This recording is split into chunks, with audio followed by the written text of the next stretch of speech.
সম্মানিত শ্রদ্ধেয় মুসল্লিগণ, প্রশংসা গুণগান একমাত্র সেই মহান রব্বুল আলামিনের জন্য,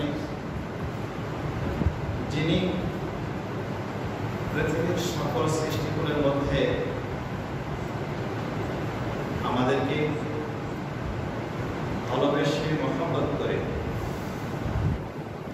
নিজ হাতে সৃষ্টি করেছেন। অতঃপর সকল সৃষ্টিকুলের উপরে আমাদের মর্যাদা দান করেছেন, শ্রেষ্ঠত্ব দান করেছেন। সে আল্লাহ দরগায় আমরা শুকরিয়া আদায় করছি, আলহামদুলিল্লাহ। দরুদ ও তাসলিম বর্ষিত হোক সর্বকালের সর্বযুগের সর্বশ্রেষ্ঠ মহামানব, যার আদর্শকে অনুসরণ করলে আল্লাহর পক্ষ থেকে পৃথিবীকে শুধু রহমত বরকতে ভরপুর হয়ে যাবে এবং পরকালীন জীবনে শুধু শান্তি আর শান্তিতে ভরে উঠবে। সেই নবী মুহাম্মদ রাসূলুল্লাহ সাল্লাল্লাহু আলাইহি ওয়াসাল্লামের প্রতি আমরা দরুদ ও তাসলিম পেশ করছি। আল্লাহুম্মা সাল্লি আলাইহি আল্লাহুম্মা বারিক আলাইহি। সম্মানিত মুসল্লিগণ, আজকে এমন একটি বিষয় নিয়ে আলোচনা করব, এমন একটি গুরুত্বপূর্ণ বিষয় নিয়ে আলোচনা, এমন একটি ব্যাধি নিয়ে আলোচনা, এমন একটি মনের অসুখ নিয়ে আলোচনা, যে ব্যাধি, যে অসুখ থেকে আমরা কতজন ব্যক্তি যে নিরাপদ হয়েছি, মুক্ত হয়েছি জানি না। তাইনা রহমাতুল্লাহ লেখা বই সিলসিলাতে মানবিক গ্রুপ মানসিক অন্তরের ব্যাধি, এর দ্বিতীয় একটি সিরিজ হল মুনাফিক। দ্বিতীয় সিরিজ মানসিক অন্তরের ব্যাধি, এর দ্বিতীয় সিরিজ হল ইবনে তাইমিয়া মুনাফিক, একটা বই। বইটা খুব বড় না, বাংলায় অনুবাদ হয়েছে, কথা হবে 50 পৃষ্ঠা সর্বোচ্চ। তো সেই বইয়ে বিস্তারিত এই বিষয়ে আলোচনা এসেছে। আমরা সেখান থেকে আপনাদের কাছে এই মুনাফিকের উপরে কিছু আলোচনা পেশ করার চেষ্টা করব ইনশাআল্লাহ। দেখো, এটা এমন একটা বিষয়, এমন একটা মনের ব্যাধি যে সাহাবায়ে কেরাম পর্যন্ত যারা নিফাক থেকে মুক্ত, জান্নাতের সার্টিফিকেট পেয়েছে, তারা আশঙ্কা করতেন, তারা শঙ্কিত থাকতেন যে না জানি আমরাও মুনাফিক হয়ে গেলাম নাকি।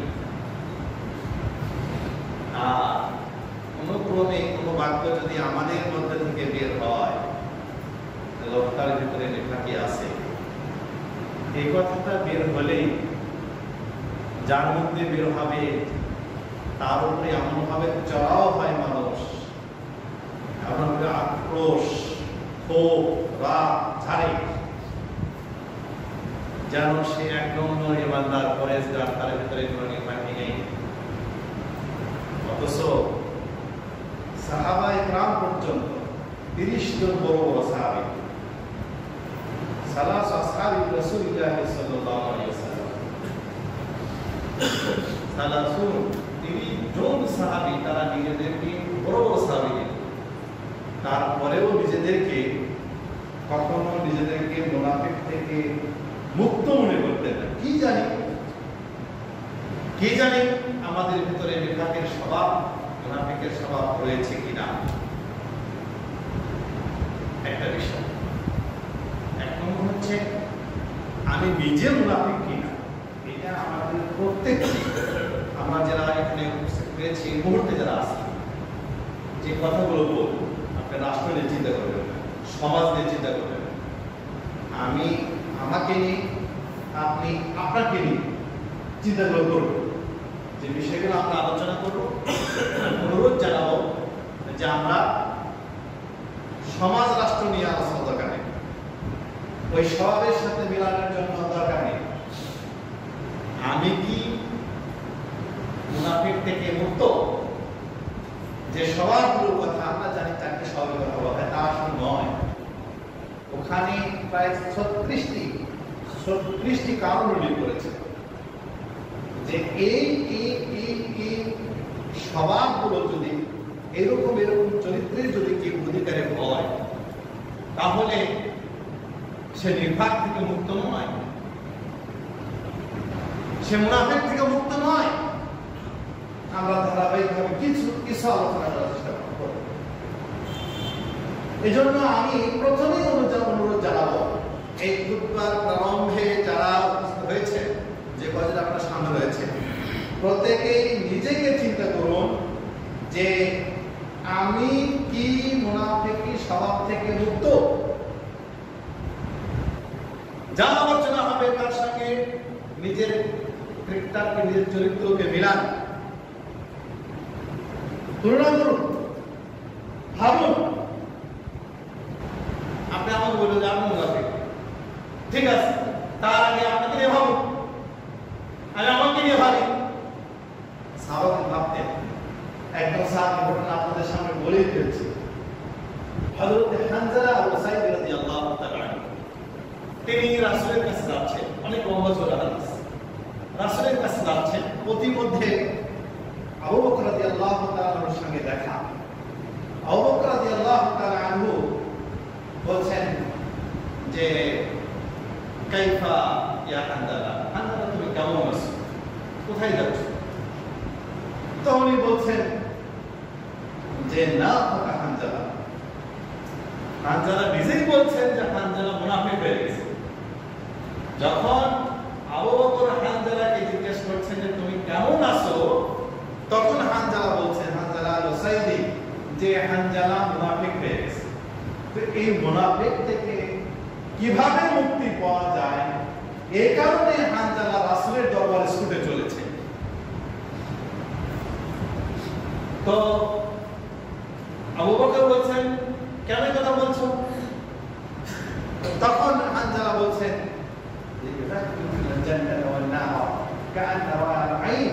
আমরা যখন রাসূলের কাছে থাকি, রাসূলের দরবারে যখন থাকি, জান্নাতের কথা শুনি, জাহান্নামের কথা শুনি, তখন মনে হয় যে সচক্ষে জান্নাত জাহান্নাম দেখছি।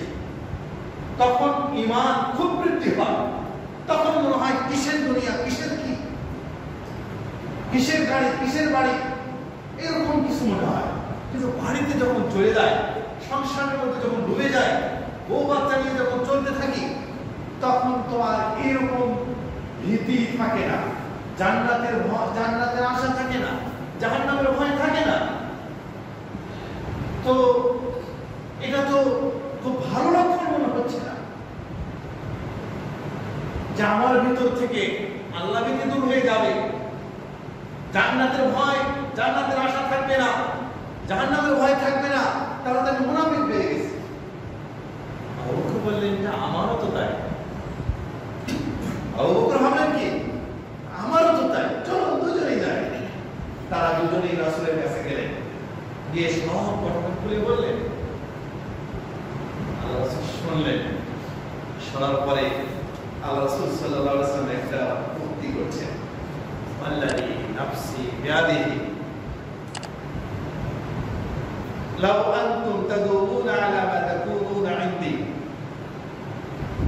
আমার কাছে থাকার কারণে, আমার সাথে চলার কারণে, আমার নিকটে অবস্থান করার কারণে যতক্ষণ তোমরা থাকো, এতক্ষণ তোমাদের ভিতরে যে ঈমানী চেতনা সৃষ্টি হয়, আল্লাহর ভয় সৃষ্টি হয়, জান্নাতের কথা খুবই, জান্নাতে যাওয়ার আশা জাগে, জাহান্নাম থেকে বাঁচার ভয় অন্তর প্রকম্পিত হয়। এই অবস্থা যদি তোমরা যদি বাইরেও থাকতে, আমার দরবার থেকে যখন বাইরে চলে যাও, এই অবস্থা যদি বাইরে গিয়েও হতো, তাহলে তো লাসাফাহাতুল মালায়েকা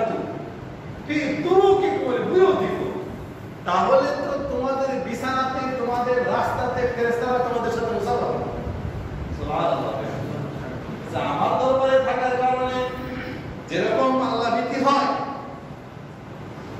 যেরকম আল্লাহকে স্মরণ হয়, সেটা তো সর্ব অবস্থায় একই অবস্থায় কাজ করতো, তাহলে তো ফেরেশতারা তোমাদের সঙ্গে তোমাদের গৃহে বিপুল তোমাদের বিছানায় গিয়ে, তোমাদের রাস্তায় গিয়ে, হ্যাঁ, তোমাদের সাথে মুসাফা করতো, অনুমোদন করতো। রাসূল সাল্লাল্লাহু আলাইহি ওয়াসাল্লাম বলেন, হ্যাঁ, সময় সময় মানুষের অন্তরে এদিক সেদিক হবে, কখনো কখনো মানুষের অন্তরে এদিক সেদিক হবে। আল্লাহ রাসূল সাল্লাল্লাহু আলাইহি ওয়াসাল্লাম, তার মানে নিজেদেরকে সাহাবাগণ, সাহাবা ইজাম, সাহাবা ইকরাম, তারা নিজেদেরকে কিভাবে মূল্যায়ন করতেন, আমরা কোথায় রয়েছি। আরেকটি ঘটনা, একদিন আপনারা জানেন রাসূলুল্লাহ সাল্লাল্লাহু আলাইহি ওয়াসাল্লাম একজন সাহাবী ছিলেন, যার কাছে মুনাফিকদের লিস্ট ছিল। আল্লাহ রাসূল বলতেন যে শোনো, এই মুনাফিক তুমি চলে জেলে রাখো। আল হুযাইফাতুল ইয়ামানি, হযরত হুযাইফা আল ইয়ামানি হচ্ছে ওই সাহাবী যার কাছে আল্লাহ রাসূল সাল্লাল্লাহু আলাইহি ওয়াসাল্লাম মুনাফিকদের কথা বলতেন যে মুনাফিক। আল্লাহ রাসূল কাউকে বলতেন না, কারা মুনাফিক, কারা ভালো মানুষ, সেই কথা আল্লাহ রাসূল বলতেন না, কিন্তু একজন ব্যক্তিকেই বলতেন, সেটা হুযাইফা আল ইয়ামানি। এই জন্য সাহাবাগণ হুযাইফা আল ইয়ামানিকে দেখে ভীত সন্তুষ্ট থাকতেন যে আমার সাথে কেমন আচরণ করে। হুযাইফা যদি আমার সাথে ভালো আচরণ করে তাহলে আমি ভালো মানুষ, হুযাইফা যদি আমার সাথে খারাপ আচরণ করে তাহলে আমার ভেতরে নিফাক রয়েছে, মুনাফিক রয়েছে। তো হুযাইফা আল ইয়ামানি তিনি ওমরের শাসন আমলে ওমর রাদিয়াল্লাহু তাআলা আনহুকে একটা জানাজার জন্য ডাকলেন, জানাজার নামাজ পড়াবেন। ওমর খলিফা, ওমর রাদিয়াল্লাহু তাআলা জানাজার সালাত আদায় করবেন। এই মুহূর্তে হুযাইফা নিজেই বলছেন যে না, আপনি জানাজার নামাজ পড়াবেন, নিজে ডেকে নিয়ে গেছেন। আবার তিনি আবার ওমর রাদিয়াল্লাহু তাআলা আনহুকে বলছেন, না, আপনি জানাজার নামাজ পড়াবেন। তো কথা শুনে ওমর পিছনে গেছে, ওমর পিছনে আর ঘরে বলছে হুযাইফা, হুযাইফা আমিও কি এই গ্রুপের মধ্যে নাকি? বুঝলেন কি বিষয়টা? ওমর রাদিয়াল্লাহু তাআলা আনহু হুযাইফাকে বলছেন, আমিও কি ওই মুনাফিকদের মধ্যে নাকি? তুমি যেভাবে কথা বলছো, তোমার জানাজার নামাজ পড়েন না, তাহলে আমি কি? আবু বকর শঙ্কিত, ওমর রাদিয়াল্লাহু তাআলা কিন্তু সন্ত্রস্ত। তাই হুযাইফাকে জিজ্ঞাসা করছেন, আপনি কি ওই দলের ভিতরে নাকি? তখন বললেন, হ্যাঁ, আপনি না। তখন বললেন, তখন হুযাইফা বললেন, এরপরে কোনোদিন আমি আর কাউকে বলবো না যে আপনি যেভাবে প্রশ্ন করেছেন, আমি আর যেভাবে উত্তর দিলাম, এইভাবে কেউ প্রশ্ন করে আমি আর কারো উত্তর আমি দেব না। কেউ যদি এসে বলে আমাকে যে আমি কি মুনাফিক, আল্লাহ রাসূলকে আমার বিষয়ে কোনো নির্দেশনা দিয়ে গেছেন, কোনো ইঙ্গিত করেছেন, আমি হ্যাঁ না কিছুই বলবো না, এটাই শেষ বলা। হুযাইফা ভাই অনুরূপভাবে আরেকজন সাহাবী আবু দারদা রাদিয়াল্লাহু তাআলা আনহু, আবু দারদা রাদিয়াল্লাহু তাআলা কে শুনেছেন বড় বড় সাহাবী, এরা সবাই বড় বড় সাহাবী। আবু দারদা রাদিয়াল্লাহু তাআলা আনহু তিনি প্রত্যেক সালাতে তাশাহুদের পরে তিনি দোয়া করতেন, আল্লাহুম্মা ইন্না নাউযু বিকা মিনাশ শিকাক ওয়ান নিফাক ওয়াস সুইলাত। আল্লাহ, তুমি আমাকে নিফাক থেকে মুক্ত করো, আমি যেন মুনাফিক না হই। আল্লাহুম্মা ইন্না নাউযু বিকা মিনাশ শিকাক ওয়ান নিফাক ওয়াস সুইল আখলাক, এই দোয়া করতেন। তো তখন এক সাহাবী ওনাকে জিজ্ঞাসা করলেন, ওমা লাকা ইয়া আবু দারদা, হে আবু দারদা, আপনি কি এমন দেখি কেন? আনতা ওয়াল নিফাক, আপনি আর শুধু নিফাক থেকে, মুনাফিকি থেকে আল্লাহর কাছে আশ্রয় চান কেন? আপনার ভিতরে এটা কেন? এইরকম করেন কেন? এরকম বলেন কেন? তখন বলছে, আরে আমাদের কথা ছেড়ে দাও। আবু দারদা রাদিয়াল্লাহু তাআলা আনহু তখন এই সাহাবীকে বলছে, এই কথা ছেড়ে দাও, এই কথা বলো না। ফাওয়াল্লাহি ইন্না রাজুলা লা ইয়াকুবু আন দীনিহি ফি সাআতি ওয়াহিদা। আল্লাহর কসম করে বলছি, মানুষের অন্তর একই দিনের ভিতরে বিভিন্ন সময় বিভিন্ন রূপ ধারণ করে। একই দিনের ভিতরে মানুষের অন্তর বিভিন্ন মুহূর্তে বিভিন্ন রূপ ধারণ করে। না জানি আমার অন্তরে নিফাকি বিরাজ করবে, আর এমন অবস্থা দিন, আর আমার দিনকে অন্তর থেকে উঠে নেওয়া হবে, আর আমি মুনাফিক অবস্থায় মৃত্যুবরণ করব। এটা আমার ভয়, এটা আমার খুব ভয় হচ্ছে। এজন্য আমি আল্লাহর কাছে সব সময় এখান থেকে আশ্রয় চাচ্ছি, আল্লাহর কাছে ক্ষমা চাচ্ছি যে আল্লাহ এখান থেকে আমাকে রক্ষা করবে। তাহলে এক নম্বর বিষয় আপনাদের কাছে যেটা জানাতে চাচ্ছি, আমরা প্রত্যেকেই চিন্তা করি যে আমি তো মুনাফিক নই, আমি নিজের সংশোধন, আত্মসংশোধনই নিয়ে আসা, আমি তো মুনাফিক নই। বিশ্বাসগত মুনাফিক, আমলগত মুনাফিক। বিশ্বাসগত মুনাফিকের ক্ষেত্রে আমরা আলোচনা করব। আমলগত মুনাফিক তো ম্যাক্সিমাম ক্ষেত্রে, আজকে আমি যখন পড়ছিলাম মনে হচ্ছে সব স্বভাব আমার ভেতরে আছে। ওই হোমিও ডাক্তারদের বলে যে ডাক্তার ওই শরীর মন না হলে সে গবেষণা করতে পারবে না। তখন ওই যখন দেখবে যে এই রোগের এই ওষুধ, এই রোগের এই ওষুধ, চিন্তা ভাবনা করে দেখে সব রোগী আমার ভেতরে আছে। হোমিও ডাক্তার লক্ষ্য করে যখন সে গবেষণা করে ওষুধ দিতে যায়, তখন দেখে যে এই ওষুধের এই লক্ষণ, এই ওষুধের এই লক্ষণ, এই ওষুধের এই লক্ষণ, দেখতে গিয়ে দেখে সব লক্ষণই রোগীর ভেতরে, ডাক্তারের ভেতরে। ডাক্তার বলছে আমার রোগ ওষুধ দেওয়া সম্ভব, সব তো আমার ভেতরে আছে। যখন এই আলোচনাগুলো দেখছিলাম মনে হচ্ছে সব স্বভাব আমার ভেতরে আছে। আল্লাহ তুমি আমাকে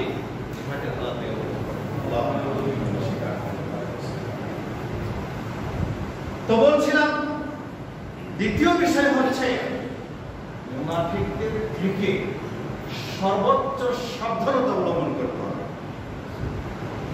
এটা নিজে মুনাফিককে মুক্ত হতে হবে। দুই নম্বর হচ্ছে মুনাফিককে কাফেরের চেয়েও বেশি ভয়াবহ, বেশি মারাত্মক, বেশি জঘন্য, বেশি ইসলাম বিদ্বেষী মনে করতে হবে, এবং তাদের সম্পর্কে জ্ঞান থাকতে হবে ওই ব্যক্তি মুনাফিক। কারণ এটা আমরা একটা আলোচনা আছে এখানে, কোন ব্যক্তি যদি কোন মুনাফিক ব্যক্তিকে বলে যে তুমি আমার নেতা, এই কথা যদি বলে, কোন মুনাফিক ব্যক্তিকে যদি বলে যে তুমি আমার নেতা, তুমি আমার সাইয়্যিদ, এই কথা যদি বলে, তাহলে ওই ব্যক্তি যদি মুনাফিক হয়, তাহলে আল্লাহ যে ব্যক্তি বলল যে তুমি আমার নেতা, ওই ব্যক্তির প্রতি সবচেয়ে বেশি ক্রোধান্বিত হন, বেশি রাগান্বিত হন। এই কথা বলবে কেন? এজন্য দ্বিতীয়ত মুনাফিক সম্পর্কে ধারণা রাখতে হবে যে এরা মুনাফিক, এদেরকে বিশ্বাস করা যাবে না। কোরআনে আছে তো, ইয়া আইয়ুহাল্লাযীনা আমানু ইন জাআকুম ফাসিক বিনাবাইন ফাতাবায়ানু আন তুসিবু কওমান বিজাহারাতিন ফাতুসবিহু আলা মা ফাআলতুম নাদিমিন।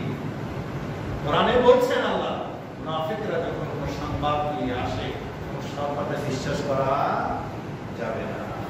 এই জন্য মিডিয়ার কথার উপর নির্ভর করে মাথা নষ্ট করে দেওয়া যাবে না, বুঝলেন? মিডিয়াতে সব রংসং দিয়ে ভালো মানুষকে শেষ করে দেবে। মিডিয়া মুসলিমদের টাকায় চলে না, মুসলিম বিশ্বাসের উপরে চলে না, মুসলিম আকীদায় চলে না, ইসলামের আদর্শের ভিত্তিতে চলে না। তাদের অনেক কলা কৌশল, অনেক চরিত্র রয়েছে, ভালো মন্দ সবই রয়েছে, তবে অধিকাংশ ক্ষেত্রে যারা রয়েছে তারা ইসলামের পক্ষে কখনোই কথা বলেন না, বলার চেষ্টা করেন, বলতে দেওয়া হয় না। এজন্য সাবধান থাকতে হবে। ইসলামের কোনো কথা বলেই, ধরুন একজন আলেমের বিরুদ্ধে কথা হচ্ছে, ইসলামী দলের বিরুদ্ধে কথা হচ্ছে, আপনি কথাটাকে ওইভাবে নিয়ে না যাবেন, বলে আপনি ধ্বংস হয়ে যাবেন। আপনাকে যাচাই বাছাই করতে হবে। কাফা বিল মারই আন ইউহাদ্দিসা কাযিবান বিকুল্লি মা সামিআ। একজন ব্যক্তি যা শুনবে তাই মানুষকে বলবে, তাই বিশ্বাস করবে, যাচাই বাছাই করবে না, ওই ব্যক্তি মিথ্যাবাদী হওয়ার জন্য এটাই যথেষ্ট। এজন্য আমাদেরকে সাবধান। বলছিলাম যে এবার আসুন রাসূলুল্লাহ সাল্লাল্লাহু আলাইহি ওয়াসাল্লাম চরিত্রগুলো রূপরেখা কিভাবে দিয়েছেন আপনারা জানেন। সূরা বাকারা শুরু হয়েছে আল্লাহর কিতাবের প্রশংসা, এরপরে মুত্তাকিদের চরিত্র, এরপরে মুনাফিকের চরিত্র। মুনাফিকের চরিত্র 10 থেকে 25 নম্বর আয়াত পর্যন্ত 15টা আয়াত প্রায় মুনাফিকদের সম্পর্কে সূরা বাকারার শুরুতেই আলোচনা হয়েছে। প্রথমে আল্লাহর কিতাবের প্রশংসা সূরা বাকারার শুরুতে, দ্বিতীয়ত মুত্তাকিদের পরিচয় 6টি গুণ, এরপরে মুনাফিকদের সম্পর্কে বিস্তারিত আলোচনা। ফি কুলুবিহিম মারাদ ফাযাদাহুমুল্লাহু মারাদা ওয়া লাহুম আযাবুন আলীমুন বিমা কানু ইয়াকযিবুন। আল্লাহ তাআলা বলেন যে তাদের অন্তরে রয়েছে ব্যাধি, তাদের অন্তরটা হচ্ছে ব্যাধিগ্রস্ত অন্তর, রোগগ্ন অন্তর, সত্যকে গ্রহণ করার যোগ্যতা হারিয়ে ফেলে দিয়েছে। সত্যকে সত্য চিনেও সে সেটাকে গ্রহণ করে না। পাগল যেমন জানে যে এই ওষুধ খেলে আমার পাগল ছুটবে, কিন্তু ও নিজেকে পাগলই মনে করে, এই জন্য ওষুধ খেলে দেবে। আমি তো পাগলই নেই, ওষুধ খাবো থেকে, ঠিক না? তো মুনাফিক এমনই, ফি কুলুবিহিম মারাদুন ফাযাদাহুমুল্লাহু মারাদা ওয়া লাহুম আযাবুন আলীমুন বিমা কানু ইয়াকযিবুন। তাদের অন্তর ব্যাধিতে আক্রান্ত, সত্যকে গ্রহণ করে না। ফাযাদাহুমুল্লাহু মারাদা, আল্লাহ রাব্বুল আলামিন তাদের ব্যাধিকে আরো বেশি করে দেন। কি কারণে? বিমা কানু ইয়াকযিবুন, কারণ তারা মিথ্যা বলতে অভ্যস্ত। মিথ্যা বলতে অভ্যস্ত এই কারণে তাদের অন্তর পরিষ্কার হয় না, নিজেদেরকে সুন্দর করে নিতে পারে না, তাদের কলকে পরিশুদ্ধ করতে পারে না। আর যারা তাদের কলকে, তাদের অন্তরকে বেদমুক্ত করতে পারে না, তারা ইহকালে এবং পরকালে, ইহকালে কোনোদিন সে শান্তি পায় না, বইয়ের কাছে শান্তি পায় না। আর বউ তো বিশ্বাস করে, মুনাফিক তার স্ত্রীকে বিশ্বাস করে, ও শান্তি পায়। কোরআনে ওই সূরাতে কিছু পরে কি আল্লাহ তাআলা বলেছেন, ইন্নাল্লাহা লা ইয়াসতাহি আন ইয়াদরিবা মাসলামান বাউযাতান ফামা ফাওকা ফাআম্মা আল্লাযীনা আমানু ফায়া'লামুনা আন্নাহু হাক্কুম মির রাব্বিহিম ওয়া আম্মা আল্লাযীনা কাফারু ফায়াকুলুনা মাযা আরাদাল্লাহু বিহাযা মাসালা ইউযিল্লু বিহি কাসীরান ওয়া ইয়াহদী বিহি কাসীরা ওয়া মা ইউযিল্লু বিহি ইল্লা আল-ফাসিকিন। মুনাফিক ওরা কোরআনের দ্বারাতে ক্ষতিগ্রস্ত হয়, কোরআনের মাধ্যমে, কোরআন মাজিদের মাধ্যমে মুনাফিকরা ক্ষতিগ্রস্ত হয়, আর যারা মুমিন মুত্তাকি তারা উপকৃত। এজন্য ওখানে আল্লাহ তাআলা ওই আয়াতগুলো আপনারা দেখবেন, আমরা ওই আয়াতগুলো আলোচনা করতে গিয়ে ওখানে অনেক সময় চলে যাবে। এজন্য আমাদেরকে রাসূলুল্লাহ সাল্লাল্লাহু আলাইহি ওয়াসাল্লাম বলেছেন, কোরআনেও রয়েছে যে লা ইয়ানফাউ মালুন ওয়ালা বানুন ইল্লা মান আতাল্লাহু বিকলবিন সালিম। কিয়ামতের দিন কেউ কারো সন্তান, কারো সম্পদ কোনো উপকারে আসবে না, কেবল যার অন্তর শুদ্ধ অন্তর নিয়ে যাবে, রোগমুক্ত অন্তর নিয়ে আল্লাহর কাছে হাজির হতে পারবে। আল্লাহ রাব্বুল আলামিন তাদের জন্য কেবল সেদিনের পথ থেকে সুন্দর করে রাখবেন। সুবহানাল্লাহ। এজন্য ব্যাধিগ্রস্ত অন্তর তৈরি করতে হবে। এগুলো কি উপায় সেটা আমরা আলোচনা করবো। এখন ব্যাধিগ্রস্ত অন্তর কোনগুলো, তো একটা এক্সাম্পল দেই। কোরআনে আল্লাহ রাব্বুল আলামিন বলেছেন, ইত্তাকাইতুল্লাহ ফালা তাহতানা বিল কওলি ফায়াতমাউল্লাযী ফী কলবিহি মারাদ। আল্লাহ বলছেন সূরা আহজাবের একটি আয়াত, আল্লাহ বলছেন যে হে মুমিনা নারীগণ, তোমরা যদি আল্লাহকে ভয় করো তাহলে পরপুরুষের সঙ্গে যখন কথা বলবে তখন সুমিষ্ট ভাষায় কথা বলবে না, বিনয়ের সাথে কথা বলবে না, কর্কশ ভাষায় কথা বলবে। হে মুমিন নারীগণ, মুমিনা নারীগণ, তোমরা যখন পরপুরুষের সঙ্গে কথা বলবে তখন তোমরা কর্কশ ভাষায় কথা বলবে, নম্র চিত্তে কথা বলবে না। কারণ যাদের অন্তরে বেঁধে রয়েছে তারা তোমাদের কথা শুনলে তোমাদের প্রেমে পড়ে যাবে। এটা বেধিগ্রস্ত অন্তরের পরিচয়ের একটি মাধ্যম হচ্ছে যে কোনো অপরিচিত মহলা মহিলার সঙ্গে কথা বলার কেমন লাগে, আপনাকে তাদের সাথে কথা বলতে কেমন লাগে? যদি ভালো লাগে, যদি তাদের কথা আপনার অন্তরে প্রেমের উদ্রেক হয়, তাহলে ভাববে আপনার অন্তরটা বেধিগ্রস্ত অন্তর। এই পরীক্ষা দেওয়া খুব কঠিন, এই পরীক্ষা বড় কঠিন। সংবাদপত্রের যারা সংবাদ পাঠিকা, অধিকাংশ নারীরাই সুন্দরী এবং তাদের সৌন্দর্য প্রকাশ করে সংবাদ পাঠ করে, যা মুগ্ধকর দৃষ্টিতে সবাই হাজি মৌলভী মুন্সি ইমাম সহকারে ভালো মন্দ সব তাপ লাগে চেহারা থেকে থাকে। এগুলো সবই ফি কলবিহি মারাদ ফায়াতমাউল্লাযী ফি কলবিহি মারাদ, অন্তরে কপটতার বেঁধে রয়েছে। তাই অন্য কোন নারী কথা বললে কত কথা খুব ভালো লাগে, নিজের স্ত্রী কথা বলে ভালো লাগে। এজন্য এক নম্বর হচ্ছে এটা, এখান থেকে আপনার অন্তর আমার অন্তর মুক্ত কি না। আমাকে ঘরে পরিবেশে কথা বলা যাবে না, এটাই শরীয়ত। বলতে যদি হয় তাহলে আমি আমার অন্তরকে কিভাবে গ্রহণ করব, তার কথাকে কিভাবে গ্রহণ করব, এটা আমাকে লক্ষ্য নেই। কেন ইহুদিরা মুসলিম নেতৃবৃন্দকে, এই যে ইয়াসির আরাফাত, পাকিস্তানের বর্তমান প্রেসিডেন্ট ইমরান খান, এরা সবাই ইহুদি মেয়েদেরকে বিবাহ করেছে, আরো অনেকে যত চক্রান্ত হয়েছে এগুলোর ভিতরে।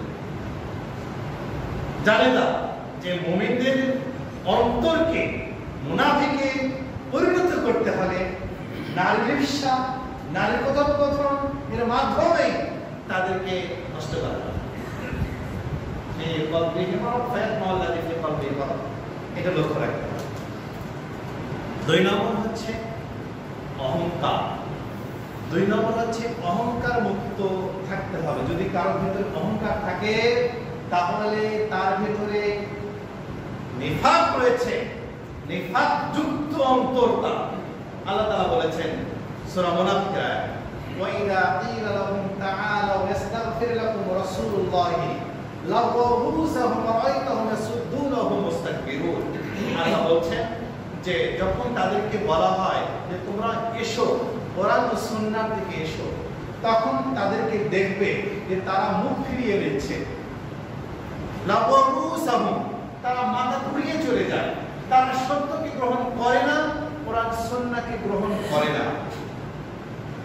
তারা কোরআন সুন্নাহকে ওল্ড মডেল মনে করে, আধুনিক মনে করে না, যথোপযুক্ত মনে করে না। আল্লাহ বলছেন ওয়াইদা ক্বিলা লাহুম তাআলাউ ইস্তাগফির লাকুম রাসূলুল্লাহ, তাদেরকে বলা হয় দেখো আল্লাহ এবং আল্লাহর রাসূল তোমাদের জন্য ক্ষমা চাইবেন, তোমরা ছুটে এসো। আল্লাহ রাসূল তোমাদের জন্য ক্ষমা চাইবে, তোমরা ছুটে এসো, ভুল স্বীকার করো। দেখবে তারা মুখ ফিরিয়ে যাচ্ছে, আল্লাহ তাদেরকে হিদায়াত করবেন না। আসলে অহংকার কাকে বলে? অহংকারের সংজ্ঞা হলো যে সত্যকে গোপন করা, নিজেকে বড় মনে করা, এর নাম হচ্ছে অহংকার। সত্যকে গ্রহণ না করা, নিজেকে বড় মনে করতে গিয়ে ইবলিস কিন্তু জানতো যে আদম ঠিক আছে, এটা আল্লাহর সৃষ্টি, কিন্তু বলছে যে লিমা খালাকতা ইয়াদিয়া লিমা খালাকতা তিনা, মাটি থেকে সৃষ্টি করেছো, তাকে কেন আমি সিজদা করতে যাব? আমার যুক্তি এটাই ঠিক। তুমি তো নিজে মাটি দিয়ে তাকে আদম সৃষ্টি করেছো। আসজুদু লিমা খালাকতা তিনা, যাকে মাটি থেকে সৃষ্টি করা হয়েছে তাকে কেন সিজদা করব? আমি আদম থেকে সৃষ্টি। অর্থাৎ অহংকার পূর্ণ জীবন হচ্ছে অহংকার ভরা জীবন, নিফাকি ভরা জীবন, জিন্দেগি। এজন্য অহংকার থেকে মুক্ত থাকতে হবে। তৃতীয়ত হচ্ছে আল্লাহর আয়াত, আল্লাহর আয়াতের সাথে কখনোই, আল্লাহর আয়াতের সাথে রাসূলের হাদিসের সাথে কখনোই ঠাট্টা বিদ্রুপ করা যাবে না। আমাদের দেশে অধিকাংশ বুদ্ধিজীবীদের কথায় তো আমাদের কানগুলো ভারী হয়ে গেছে। এই বুদ্ধিজীবীগণ বড় বড় মুহাদ্দিস মুফাসসির কান যেখানে কথা বলতে জানে না, কথা বলতে পারে না, আর তারা কোরআন হাদিসকে নিয়ে চেটাং করে কথা বলে। আউযুবিল্লাহ যালিক আলিয়াযু বিল্লাহ, আল্লাহ রক্ষা করুন আমাদেরকে। ওদেরকে আমরা আমাদের বুদ্ধিজীবী মনে করি, উপদেষ্টা মনে করি, দেশের সম্পদ মনে করি। ইম্পসিবল, সম্পদ হতে পারে না, ওরা জাতির জন্য ঘাতক। তো যারা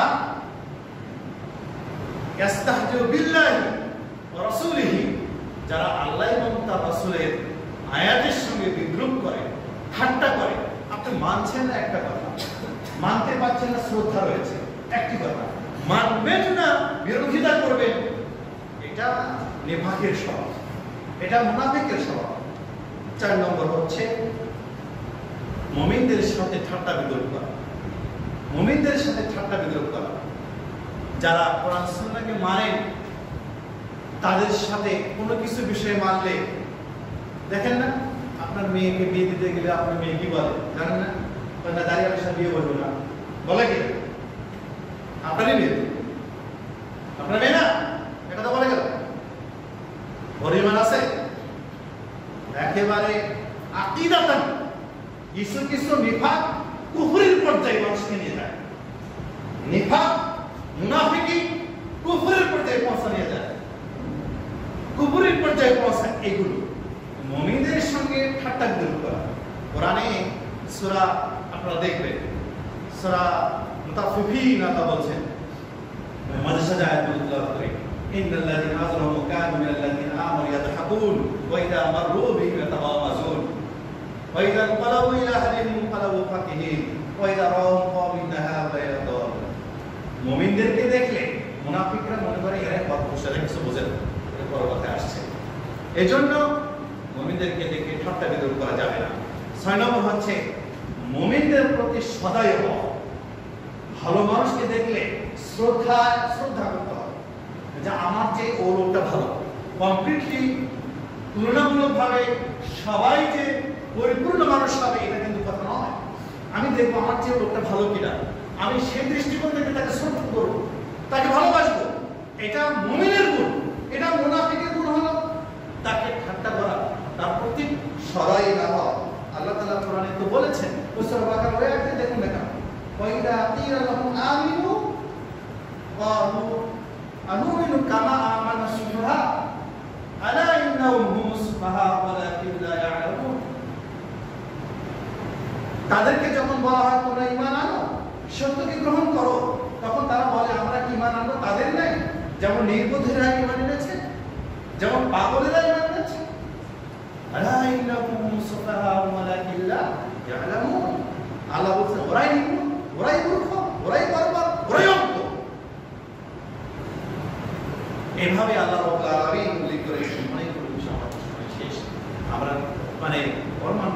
বিষয়গুলো আলোচনা করার চেষ্টা করব।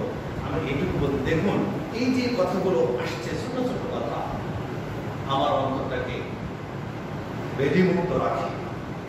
অন্তরের ব্যাধি একটু মনে করে রাখবেন, আমি ডাক্তার নই, আমি মনোবিজ্ঞানী নই, কিন্তু মনোবিজ্ঞানের একটা কথা, আপনি যদি সবসময় থাকেন আমি রোগী,